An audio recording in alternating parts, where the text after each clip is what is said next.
Hey everyone, welcome to Raj economics and commerce classes. मैं हूं नीरज कुमार और आज मैं आ गया हूं आपके पास एक नए टॉपिक को लेकर के जिसमें डिस्कस करने वाले हैं अबाउट वेक्टर्स। ठीक है, ये वेक्टर्स का पार्ट 1 है हमारा, है ना। और भी वीडियो इसके हैं, आएंगे। क्लियर। तो देखिए, जब भी हम लोग वेक्टर्स की बात करते हैं क्या होता है ये। देखिए, आप लोगों ने मैट्रिक्सेस पढ़ा है, उसी से रिलेटेड है, उसी से सिमिलर टॉपिक है ये, है ना। वेक्टर्स के बारे में कहा जाता है कि जब हमारे पास कुछ क्वांटिटीज हो, है ना, एंड हम उसे रो या फिर कॉलम में उन क्वांटिटीज को रिप्रेजेंट करेंगे तो वो हमारा होगा वेक्टर। जैसे मान लीजिए कंज्यूमर आई जो है ना, मतलब आई आई का मतलब कंज्यूमर 1, कंज्यूमर 2, कंज्यूमर 3। यहाँ आई का मतलब क्या है, यहाँ आई का मतलब है 1 2 3 dot dot dot n number तक कंज्यूमर, कोई भी कंज्यूमर हो सकता है। ठीक है, कहता है अगर मान लीजिए कंज्यूमर आई का कंजम्पशन वो कितना कर रहा है, किसका, मीट का कंजम्पशन कितना कर रहा है, चिकन का कंजम्पशन कितना कर रहा है, ठीक है, फिर टी का कंजम्पशन कितना कर रहा है, ब्रेड का कंजम्पशन कितना कर रहा है, डॉट डॉट डॉट चलता जाएगा। ठीक है, वो क्वांटिटी को अगर लिख दें, दैट इज क्या, मान लीजिए कुछ भी हम लोगों ने इसको कुछ भी लिख दिया, जैसे कि C1 C2 C3 dot dot dot इस प्रकार से जा रहा है। ठीक है, तो ये हमारा एक वेक्टर हो जाएगा। क्लियर। ठीक है, देखिए जनरली क्या होता है, जब भी वेक्टर्स की बात करेंगे तो इसमें एक ज्योमेट्रिकल रिप्रेजेंटेशन भी है जो अलग से वीडियो आएगा। ठीक है, तो ज्योमेट्रिकल रिप्रेजेंटेशन में इसका इंट्रोडक्शन को और भी डिटेल में हम लोग समझेंगे। ठीक है, बट मैं जो आप लोग को वेक्टर्स बता रहा हूं ये सिर्फ और सिर्फ उनके लिए जो मैथमेटिकल इकोनॉमिक्स में जितना आपको काम का चीज है उतना ही चीज मैं इसमें बताऊंगा। ठीक है, तो ये मान लीजिए हमारे पास एक वेक्टर इस प्रकार से लिखा हुआ है, ए इक्वल्स क्या है, लिखा हुआ A1 A2 A3 dot dot dot dot dot AN। ठीक है, या फिर लिखा हुआ है ए डैश, मान ले लिख देते हैं क्या है, A1 A2 A3 dot dot dot dot AN। Clear. तो ये जो हमारा है ये हमारा हो गया वेक्टर्स। याद रखिएगा वेक्टर में या तो एक रो होगा या तो एक कॉलम होगा। अगर इस प्रकार का रिप्रेजेंटेशन है रो के फॉर्म में तो इसको हम लोग क्या बोलेंगे, इसको बोलेंगे रो वेक्टर। क्या बोलेंगे, रो वेक्टर। ठीक है, means representation of quantities, different quantities into row और कॉलम इज कॉल्ड वेक्टर। ठीक है, ये जो हमारा है रिप्रेजेंटेशन कॉलम के फॉर्म में है, इसको क्या बोलेंगे, कॉलम वेक्टर। क्या बोलेंगे, कॉलम वेक्टर। ठीक है, क्लियर। ध्यान से समझिएगा कि जब भी हम लोग बात करते हैं वेक्टर का, ठीक है, तो जितने एलिमेंट होंगे, जैसे मैंने कहा ना ए इक्वल्स है हमारे पास A1 A2 A3 dot dot dot dot AN। Clear. तो इसको हम लोग क्या बोलते हैं, इसमें ये जो A1 A2 ये जो आपको दिख रहा है, ठीक है, इसको बोलते हैं कंपोनेंट्स। क्या बोलते हैं, कंपोनेंट्स, राइट। क्लियर। और कंपोनेंट्स हम लोग इसको कहेंगे। क्लियर। अगर इसमें देखिए, अगर n n टर्म है, इसमें n क्वांटिटीज है, तो इसको n वेक्टर कहते हैं। क्या बोलते हैं, n वेक्टर कहते हैं। अगर मान लीजिए ये क्वांटिटी कुछ इस प्रकार का है, a इक्वल दिया हुआ है 2 3, तो क्या हो जाएगा, ये हो जाएगा 2 वेक्टर। क्या हो जाएगा, 2 वेक्टर। क्लियर। तो जितने भी 2 वेक्टर बोलिए या फिर n वेक्टर बोलिए, इसको 2 वेक्टर बोलिए या फिर 2 डायमेंशन बोलिए, ठीक है, एक ही चीज है। ठीक है, इसको n वेक्टर बोलिए या फिर n डायमेंशन बोलिए, सेम चीज है। ये n डायमेंशन या 2 डायमेंशन क्यों कहा जाता है वो ज्योमेट्रिकल रिप्रेजेंटेशन में आपको सिखाऊंगा। ठीक है, ध्यान रखिएगा वेक्टर के बारे में कहा जाता है कि ये मैथमेटिकल इकोनॉमिक्स का एक ऐसा सेक्शन है जो अगर आप मैट्रिक्सेस पढ़ रहे हैं तो कहीं ना कहीं इसको भी आपको पढ़ना देता है। उसका जो ऑपरेशन है उससे मिलता जुलता है ये चीज। ठीक है, इसीलिए बहुत जगह पढ़िएगा कि matrixes and vectors and matrix ऐसा सिलेबस में लिखा रहता है। ठीक है, चलिए इसमें कुछ कुछ टर्म समझते हैं हम लोग।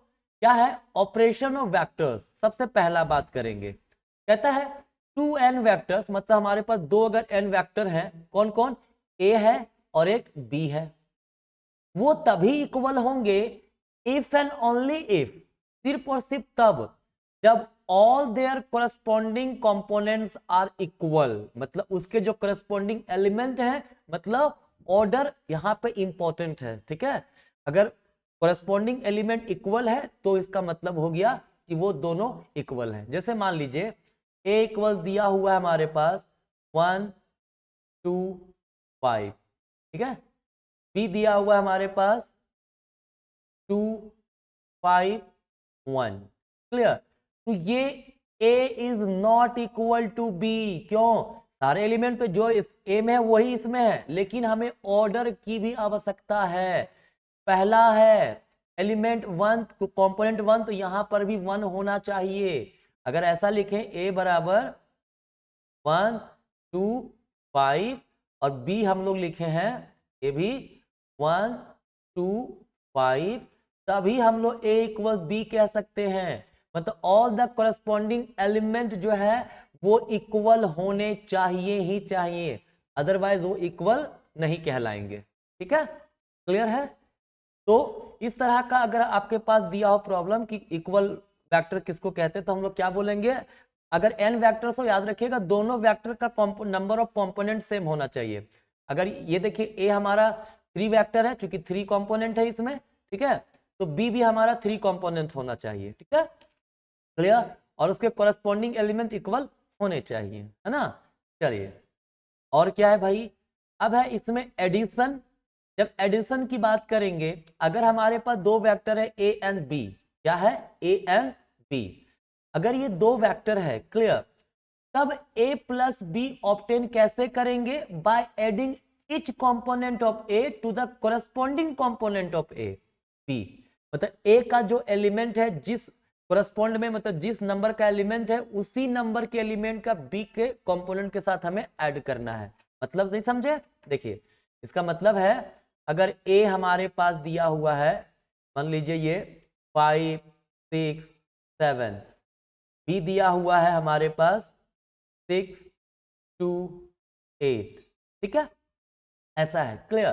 तो क्या होगा, a प्लस बी अगर निकालना हो तो हम लोग क्या करेंगे, इसका पहला कंपोनेंट, इसका पहला कंपोनेंट 6 है तो 5 प्लस 6 कर देंगे, फिर इसका 6 और उसका 2 तो 6 प्लस 2 कर देंगे, फिर इसका 7 तो उसका 8 तो 7 प्लस 8 कर देंगे, ठीक है। क्या आ जाएगा 11 8 15, ये हो गया हमारा a प्लस बी, ये क्या हो गया हमारा a प्लस बी, मतलब एडिशन। अब सब्ट्रैक्शन भी निकाल सकते हैं, वैसा ही a माइनस बी क्या करेंगे हम लोग, 5 minus 6 6 minus 2 7 minus 8, that will be minus 1 4 minus 1, ठीक है। याद रखिएगा जो वेक्टर हमारे पास a और b है दोनों भी सेम ऑर्डर का होना चाहिए, मतलब ऑर्डर मतलब यहाँ पे नंबर होना चाहिए, सेम कंपोनेंट होना चाहिए। मतलब अगर इसमें 3 कंपोनेंट है तो इसमें भी 3 कंपोनेंट ही होने चाहिए, तभी एडिशन कर सकते, अदरवाइज नहीं, ठीक है, क्लियर है यहां तक, मुझे उम्मीद है यहां तक समझ में आया होगा, है ना। अब एक नेक्स्ट पॉइंट है स्केलर मल्टीप्लीकेशन, ठीक है। देखिए स्केलर प्रोडक्ट अलग चीज है, वो मैं आगे बताऊंगा, ठीक है। यहाँ है स्केलर मल्टीप्लीकेशन, ठीक है। कहता है अगर हम स्केलर मल्टीप्लीकेशन की बात करें, है ना, जैसे हमारे पास एक a है, क्लियर, एक वेक्टर है a1 a2 a3 dot dot dot dot an तक, ठीक है। तो अगर एक स्केलर t कोई क्वांटिटी है जो इसमें मल्टीप्लाई कर दिए t इंटू a, तो क्या हो जाएगा t a1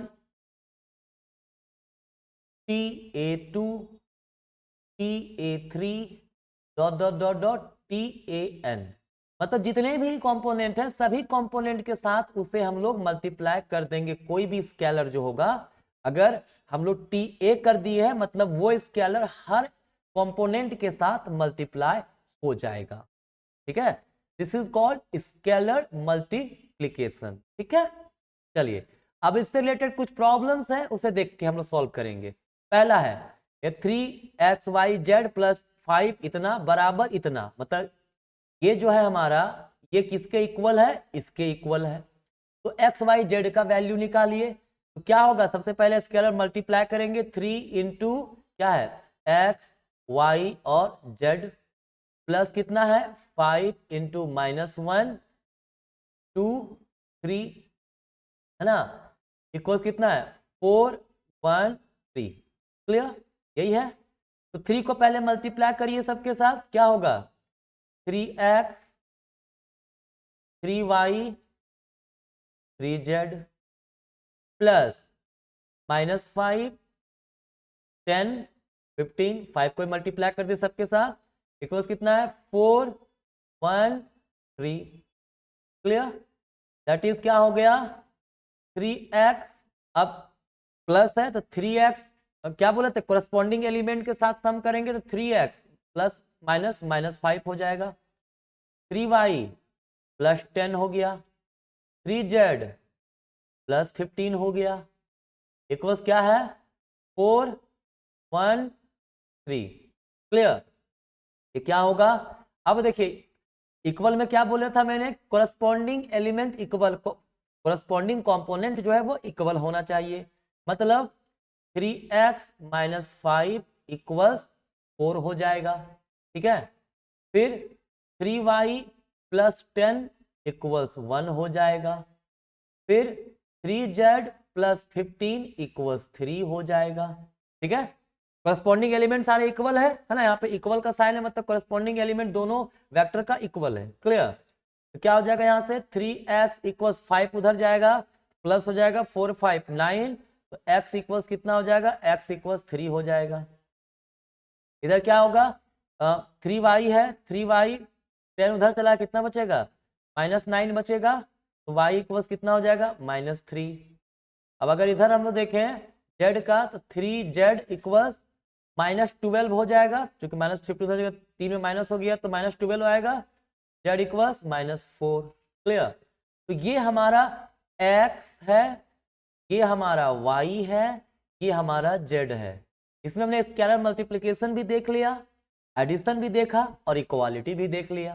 ठीक है, फिर एक और क्वेश्चन है उसको भी देख लेते हैं, है ना।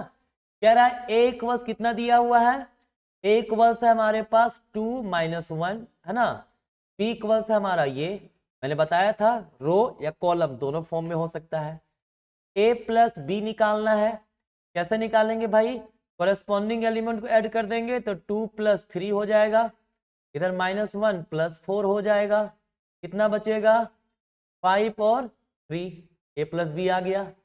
a - b निकालना है, क्या होगा 2 - 3 -1 - 4, क्या बचेगा -1 - 5 बचेगा।